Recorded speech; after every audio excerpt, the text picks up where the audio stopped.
네, 얼마 전 한 칼럼에서 인생은 선택과 결정의 연속이다라는 말을 본 적이 있습니다. 이 선택이라는 말을 잠시 생각해 보는데, 예전에 보았던 우리 1980년대 아주 유명했던 광고 하나가 딱 생각이 났어요. 혹시 그게 뭘까요? 혹시 순간의 선택이 10년을 좌우합니다. 기술의 상징 금성 이렇게 했던 광고가 생각이 딱 나더라고요. 가전제품을 광고하는 내용이었는데, 순간의 선택이 10년을 좌우하기 때문에 후회하지 않도록 잘 결정하라는 것이죠.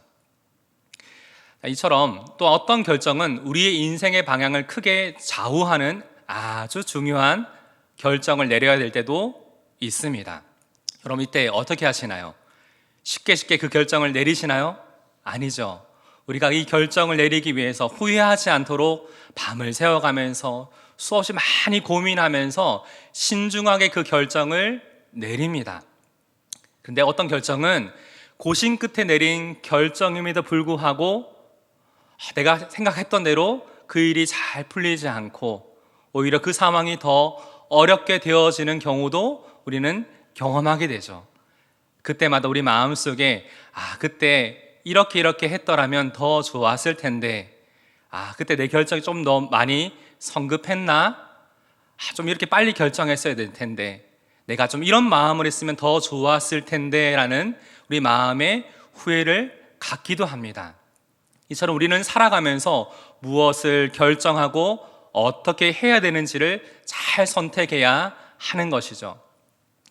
2주 전 우리는 주일 설교 말씀을 통해서 사무엘상 전체를 관통하고 있는 아주 중요한 주제인 이스라엘 백성이 생명의 길과 저주의 길 가운데서 어떤 길을 선택하느냐가 그들의 인생을 크게 좌우한다는 것을 우리는 분명히 보았습니다. 그렇다면 우리의 모든 삶이 하나님이 기뻐하시는 이 생명의 길을 계속 우리가 걸어가기 위해서 오늘 우리가 믿음으로 선택하고 지키고 살아가야 할 그 믿음의 삶의 모습은 무엇일까요? 오늘 본문을 통해 함께 살펴보겠습니다. 첫 번째로 우리가 믿음으로 선택해야 하는 것은, 같이 읽어볼까요? 시작. 하나님의 백성이라는 본분입니다. 다시 말해 정체성입니다. 오늘 본문의 상황은 하나님께서 사무엘을 통해 이스라엘 백성을 블레셋의 성에서 구원하시고 하나님의 통치 가운데 모든 것이 다시금 온전히 회복되고 정치, 사회, 영적으로 아주 평화로운 시기를 지금 보내고 있습니다. 이렇게 모든 것이 안정적이었고 그렇게 세월이 흘러가고 있었어요. 그런데 참 놀라운 사역을 감당해 왔던 이 사무엘도 세월의 흐름은 막을 수가 없었습니다. 오늘 본문 8장은 이렇게 시작을 합니다. 사무엘이 늙음에 그의 아들들을 이스라엘 사사로 삼았으니 라고 말하고 있죠.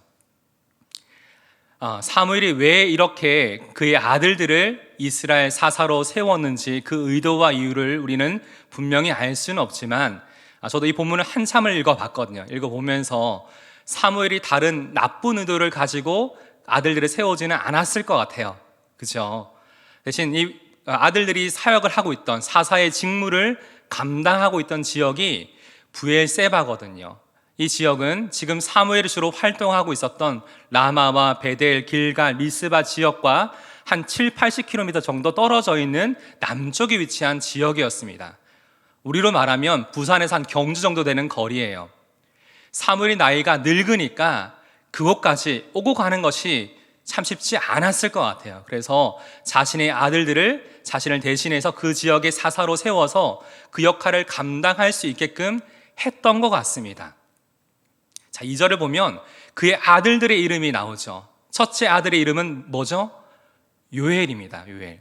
요엘의 이름의 뜻은 여호와는 하나님이시다 라는 뜻이죠. 둘째 아들의 이름은 아비야입니다. 아비야의 이름 뜻은 여호와는 나의 아버지시다라는 이름의 뜻을 가지고 있어요.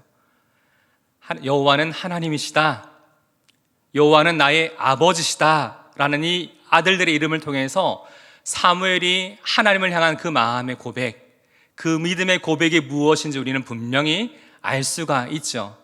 그리고 아들들의 이름을 이렇게 지었을 때 사무엘은 이 아들들이 내가 하나님을 사랑했던 것처럼, 하나님을 바라보며 살아갔던 것처럼 이들도 이렇게 살아가기를 원하는 부모의 마음을 가지고 이렇게 이름을 지었을 것입니다. 그런데 3절을 보니까 그의 아들들은 어떻게 살아가고 있죠? 그의 아들들이 자기 아버지의 행위를 따르지 아니하고 이익을 따라 뇌물을 받고 판결을 굽게 하니라. 여기 판결을 굽게 한다라는 단어를 보니까 미완료 시제를 쓰고 있어요. 다시 말해 그 행동이 한 번이 아니라 계속해서 자신들의 이익을 따라서 뇌물을 받고 판결을 굽게 하는 일들을 계속 반복하고 있는 그 모습을 우리는 볼 수가 있는 것이죠. 사랑하는 여러분, 내 뜻대로 안 되는 것이 뭐가 있나요? 저는 가장 먼저 일단 자녀도 아니고 자식입니다, 그렇죠? 네, 우리 자녀가 내 뜻대로 정말 안 되잖아요. 네, 그래서 가장 어려운 농사가 뭘까요? 자식 농사라고 말합니다. 자, 사무엘도 이것이 참 어려웠던 것 같아요. 네, 사무엘이 이 모든 자녀를 양육하는 것이 참 쉬운 일은 아니지만 그럼에도 불구하고 사무엘은 이스라엘의 영적인 지도자잖아요. 자신의 아들들이 사사의 직임을 감당하면서 이렇게 불이한 이득을 취하기 위해서 뇌물을 받고 판결을 굽게 한다는 그 소식을 듣게 되었을 때 사무엘은 어떻게 했어야 되나요? 그에 대한 적절한 조치를 그때 행했어야 합니다. 그런데 이 모든 상황에 대해서, 그 잘못에 대해서 바로 잡을 수 있는 시기를 놓쳐버리자 어떤 상황이 일어나게 되죠? 하나의 해결되지 않는 그 문제가 더 큰 문제의 상황을 가져오는 중요한 빌미가 됩니다. 4절을 보니 이스라엘의 모든 장로들이 라마에 있던 사무엘에게 지금 찾아와서 이것에 대한 문제를 제기하고 한 가지를 요구하죠. 5절을 같이 한번 읽어볼까요? 시작. 그에게 이르되 보소서, 당신은 늙고 당신의 아들들은 당신의 행위를 따르지 아니하니 모든 나라와 같이 우리에게 왕을 세워 우리를 다스리게 하소서. 네, 그들이 지금 문제를 삼는 것이 뭡니까? 사무엘, 당신은 이제 많이 늙었잖아요. 그리고 당신의 아들들은 당신같이 않아서 가망성이 없습니다. 그래서 우리를 위해서 왕을 좀 세워주세요 라고 지금 요구하고 있는 겁니다. 사실 이것은 여러 가지로 문제가 되는 발언이에요. 특별히 그들이 말했던 이 발언 안에는 아주 중요한, 그들의 마음 가운데 있는 중요한 의도가 숨겨져 있음을 우리는 분명히 보게 됩니다. 그것이 어떤 부분이죠? 모든 나라와 같이, 모든 나라와 같이 우리를 위하여 우리에게 왕을 좀 세워주십시오라고 그들은 지금 요구하고 있는 것입니다. 왜 이것이 문제가 될까요? 왕을 세워달라는 요구할 수 있잖아요. 근데 왜 이것이 문제가 되는 것일까요? 이것은 하나님과의 관계에서 이스라엘이 어떠한 존재인지를 아는 것으로 우리는 이것을 이해할 수가 있습니다. 이스라엘의 정체성은 무엇입니까? 하나님과의 언약 관계에서 거룩하게 구별된 하나님의 소유된 백성이라는 정체성을 그들은 가지고 있습니다. 그들은 근데 지금 무엇을 말하고 있죠? 우리는 가나안 땅에 존재하지만 하나님 앞에서 거룩하게 구별된 하나님의 소유된 백성의 그 삶을 살아가야 하는데, 지금 그들의 마음 가운데에는 이번 일을 빌미로 하나님, 모든 다른 나라와 같이 우리에게도 하나님을 대신할 왕을 좀 세워주십시오. 그들의 마음 가운데 이것을 지금 요구하고 있는 것입니다. 그들은 하나님의 백성이라는 구별된 삶이 아니라 저들처럼 우리 좀 살면 안 될까요? 이렇게 사무엘을 통해서 하나님 앞에 요구하고 있는 것이지요. 그들은 이미 하나님께서 그들의 왕이심에도 불구하고 하나님을 대신할 다른 것을 지금 찾고 있는 것입니다. 사실 이것은 그들의 마음 가운데 많은 죄가 있지만 하나님을 하나님으로 인정하지 않으려는 그 죄, 하나님이 가장 미워하시는 그 죄의 모습을 지금 그들은 품고 있는 것입니다. 그들은 지금 영적인 관점에서 지금의 상황을 바라보지 않고 육적인 생각, 육적인 관점에서 지금의 문제를 바라보고 해결하려고 하고 있습니다. 분명히 이 지금 그들이 가지고 있는 육신의 생각이 하나님이 기뻐하지 않으시는 그런 분명한 일임에도 불구하고 그들의 마음 속에는 자신이 정말 얻고 싶은, 자신이 정말 하고 싶은 이 일을 위해서 세상적인 명분을 찾고 이것을 내세우고 있습니다.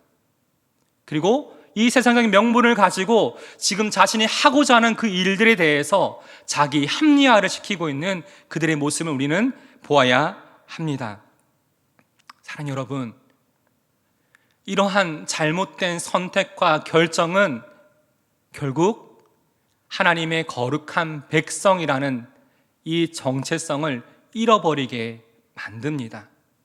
그리고 이 시간이 계속 이어지게 되면 결국 어떻게 될까요?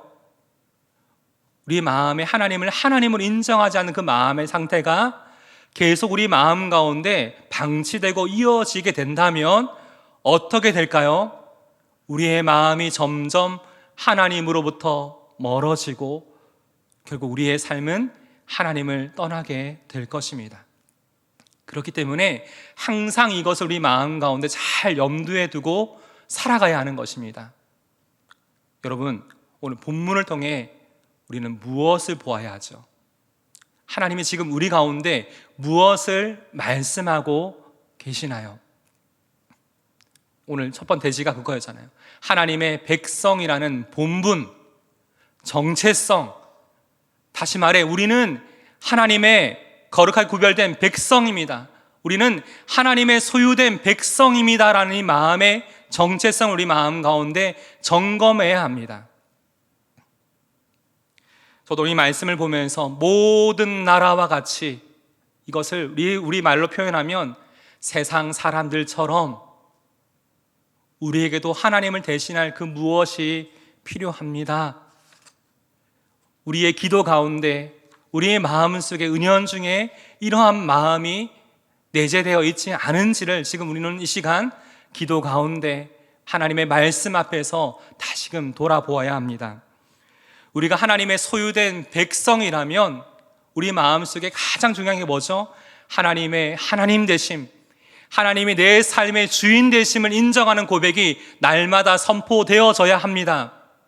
자녀가 내 자녀 같지만 내 삶이 하나님께 속해져 있는, 내 삶이 하나님의 소유라면 이 모든 것이 누구에게 속해져 있습니까? 내 문제가 아니라 하나님께 속한 문제잖아요. 내 삶이 하나님의 소유된 백성이라면 매 순간마다 하나님이 내 삶의 주인이시죠. 하나님, 무엇을 하길 원하십니까? 내가 어떻게 해야 될까요? 우리의 마음속에 이런 마음을 가지고 살아가야 되는 것입니다. 그리고 우리는 하나님 앞에서 거룩하게 구별된 하나님의 백성이잖아요. 거룩하게 구별된다는 것은 섞인다는 것이 아니잖아요. 우리가 속해 있는 가정 안에서, 직장 안에서, 여러 많은 모임 안에서 우리가 하나님의 거룩한 백성으로서 정말 구별된 그 삶을 살아가고자 하는지를 우리는 돌아보아야 합니다. 나도 모르게 내 마음속에 세상 사람들처럼 그들이 바라고 있는 세상의 가치와 어떤 기준과 어떤 자리와 어떤 마음을 함께 그것을 동경하고 소망하고 바라면서 나도 그 기준에 맞추려고 하고 있는 우리의 모습을 지금 이 본문을 통해서 보아야 하는 것입니다. 하나님께서는 오늘 이 말씀을 통해서 너희가 다시금 저 저주의 길을 향하는 그 길로 향하지 말고 다시금 생명의 길로 돌이킬 수 있도록 너의 마음을 돌이키라. 세상적인 것에 다시금 마음의 관심을 가지고 바라보고자 하는 너의 육신의 시선을 거두고 영적인 시선으로 나를 바라보라라고 하나님이 이 말씀을 통해 우리 가운데 말씀하시는 겁니다. 우리는 유한한 이 땅의 것을 바라보지 아니하고 영원한 하나님 나라의 것을 소망하며 우리는 살아가야 합니다. 그렇기 때문에 이 시간 저와 여러분의 마음 가운데 한번 이것을 곰곰이 생각하고 한번 살아보면 좋겠어요. 오늘 나에게 허락하신 이 하루의 삶을 내가 살아가면서 내가 하나님의 백성으로서 내 삶 가운데 이 하나님의 나라를 확장하고 하나님 나라의 영광을 위해서 내가 더 집중하고 내가 더 우선적으로 결단하고 선택해야 될 그 일들이 무엇인지, 내 마음을 쏟아야 되는 그 일들이 무엇인지를 다시 한번 생각해 보시고 이것을 행할 수 있도록 하나님 앞에 이것을 가지고 기도하는 시간 되기를 원합니다. 이렇게 하나님 나라의 백성으로서의 본문과 정체성을 우리가 가지면 우리의 삶이 달라지게 됩니다. 내가 열심히 노력해서 얻을 수 있는 내 삶이 아니라 우리의 삶이 하나님의 백성으로서 하나님의 통치 아래에 있기를 내가 기뻐하고 그것을 내 마음에 인정하고 살아가면 매 순간순간마다 우리의 삶을 살피시고 도우시고 인도하시는 그 하나님의 손길과 눈길과 그 은혜를 매 순간 경험하게 될 줄을 믿습니다. 이번 한 주간 이것을 소망하며 살아가는 저와 여러분 되기를 주님의 이름으로 축복합니다. 두 번째로 우리가 믿음으로 선택해야 하는 것은 함께 읽어봅시다. 시작. 기도의 자리입니다. 이스라엘의 모든 장로들이 다른 나라들처럼 우리에게도 왕을 좀 세워주십시오 라고 요구한 그 얘기를 듣고 나서 여러분 사무엘의 심정이 어땠을까요? 6절을 보니까 이렇게 말합니다. 우리에게 왕을 주어 우리를 다스리게 하라 했을 때에 사무엘이 그것을 어떻게 하여? 기뻐하지 아니하여. 여기서 기뻐하지 아니하다라는 이 단어의 원어적 의미를 보니까 눈으로 보기에 참 악하여, 내 몸이 막 떨리고 마음이 흔들릴 만큼 매우 걱정하고 근심하고 있는 상태를 뜻합니다. 충격을 받은 거죠. 충격을 받은 거죠. 지나온 수십 년간의 사무엘의 한번 사역과 삶을 한번 생각해 보세요. 자신의 모든 삶을 하나님이 맡기신 이 이스라엘 백성들을 위해서 누구보다 최선을 다해서 사역을 하였고 눈물로 기도하였고 주님이신 그 마음으로 목양했어요. 근데 그들이 지금 사무엘에게 찾아와서 당신은 늙었고 당신의 아들들은 가망성이 없으니 우리를 위해서 왕을 좀 세워달라고 지금 요구하는 겁니다. 하나님 말고요, 눈에 안 보이는 하나님 말고요, 다른 나라들처럼 좀 눈에 보이는 왕을 우리를 위해 좀 세워주세요라고 지금 요구하고 있는 것이죠. 어찌 보면 자신의 지난 모든 세월이 한순간에 부정당하고 버림받는 느낌을 받았을지도 모르겠습니다. 인간적인 마음으로 너무나 불쾌하고 생각할수록 괘씸하고 마음이 속이 상하고 속이 뒤집어지고 억장이 무너지는 그런 마음의 상태였을 겁니다. 무엇보다 이스라엘의 영적인 지도자로서 지금 이 상황을 바라볼 때 얼마나 많이 안타까웠을까요? 그들이 다시금 회복된 지 얼마 안 됐는데 다시금 하나님이 싫어하시고 멸망의 길로 가게 되는 그 길을 다시금 선택하고 있는 지금 그들의 모습을 보면서 얼마나 속이 답답하고 안타까웠을까요? 바로 잡기를 원했을 겁니다. 저 같으면 버럭 화냈을 것 같아요. 야, 너희 이 괘씸한 녀석들 어떻게 너희가 그럴 수가 있어? 내가 어떻게 했는데? 인간적인 섭섭함과 이 마음의 분노를 막 쏟아냈을 것 같아요. 그리고 내가 할 수 있는 세상의 모든 방법을 동원해서 그들의 요구를 무시하고 눌렀을 것 같아요. 근데 오늘 본문을 보니 사무엘은 어떻게 하지요? 6절 하반부 여호와께 기도하매. 사무엘이 그것을 기뻐하지 아니하여 여호와께 기도하매. 여러분, 어떻게 이 상황에서 다르게 하지 않고 하나님 앞에 기도의 자리로 나아갈 수 있었던 것일까요? 저도 그 이유를 한참 곰곰이 생각해 봤어요. 사무엘이 특별해서 그럴 수도 있겠다. 그런데 거슬러 올라가 보니까 사무엘의 어머니 한나가 어떻게 살아갔는지 분명히 사무엘상은 기록하고 있거든요. 사무엘상 1장을 보니까 사무엘의 어머니 한나는 남편인 엘가나의 사랑을 많이 받고 있었지만 한 가지 문제가 있었어요. 자녀를 너무나 갖고 싶은데 자녀가 없었거든요.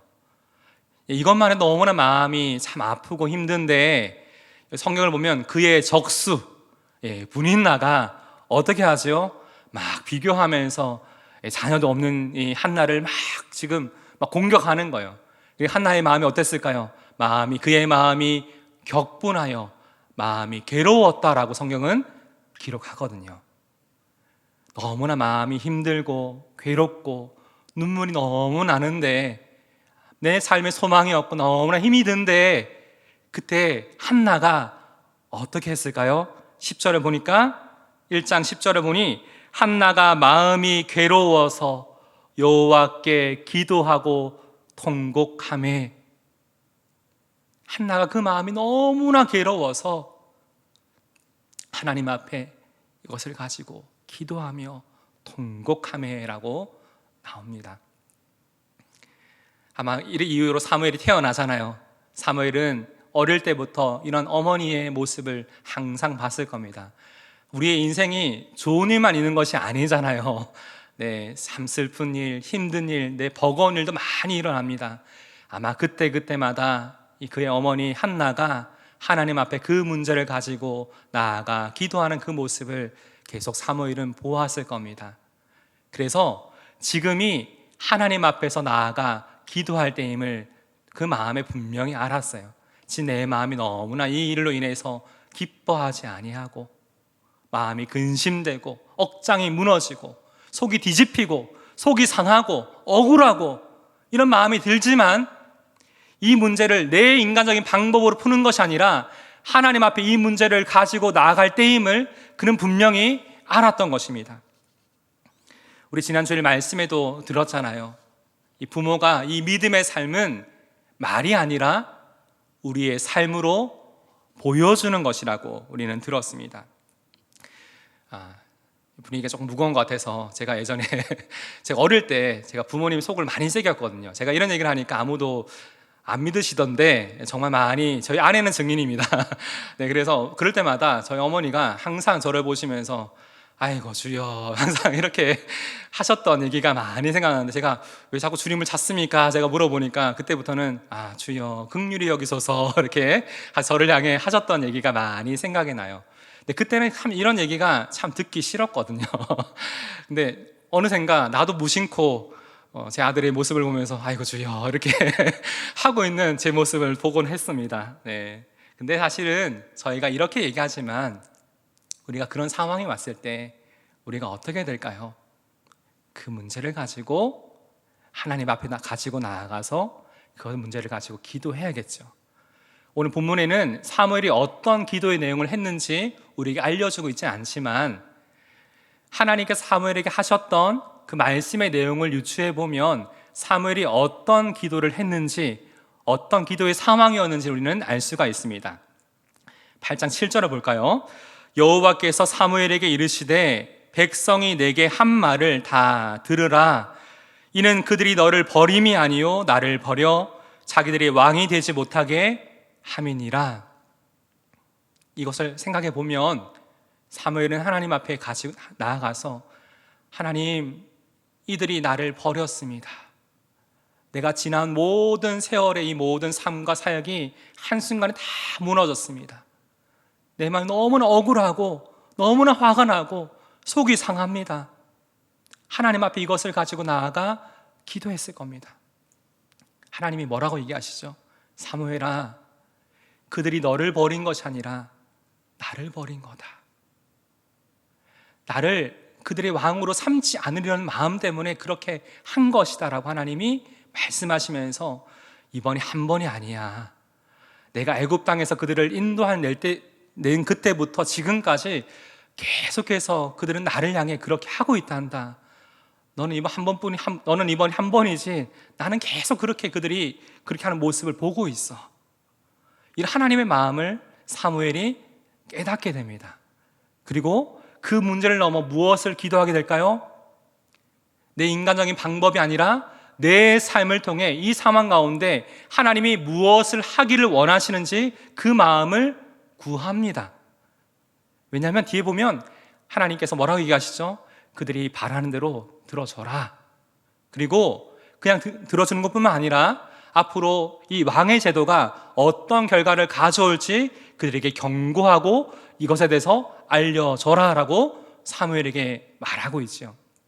우리는 이 지금 사무엘의 기도, 이 상황을 통해서 우리가 하나님 앞에서 우리의 상한 심령을 가지고 어떻게 나아가 무엇을 위해 기도하고 어떤 삶을 살아가야 하는지 분명히 알 수가 있습니다. 사랑하는 여러분, 오늘 이 시간 여러분의 마음 가운데 여전히 해결되지 않는 어떤 상황과 문제들이 있으신가요? 여러분의 가족과 여러분의 어떤 상황을 두고 간절히 눈물로 내 마음에 또한 근심하고 걱정하며 붙들고 있는 어떤 상황이 있으신가요?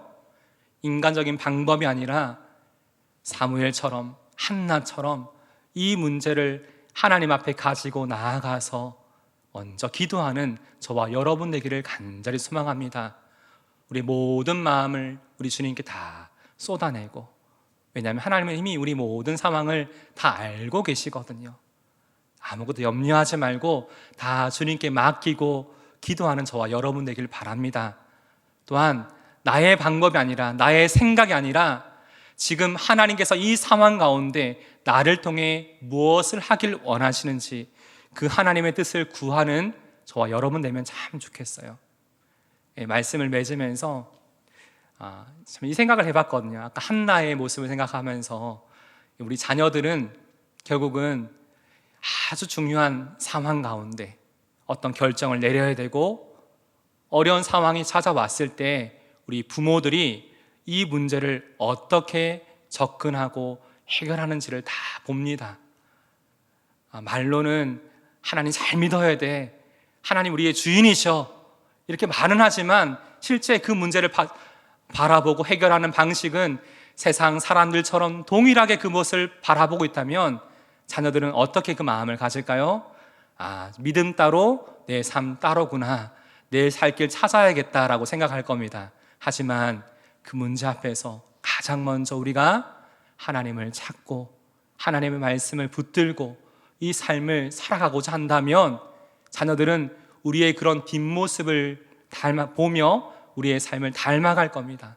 또한 그들이 그런 상황에 왔을 때 우리가 그랬던 것처럼 하나님을 찾게 될 것을 믿습니다. 우리 모든 삶이 이런 삶 되기를 주님의 이름으로 축복합니다.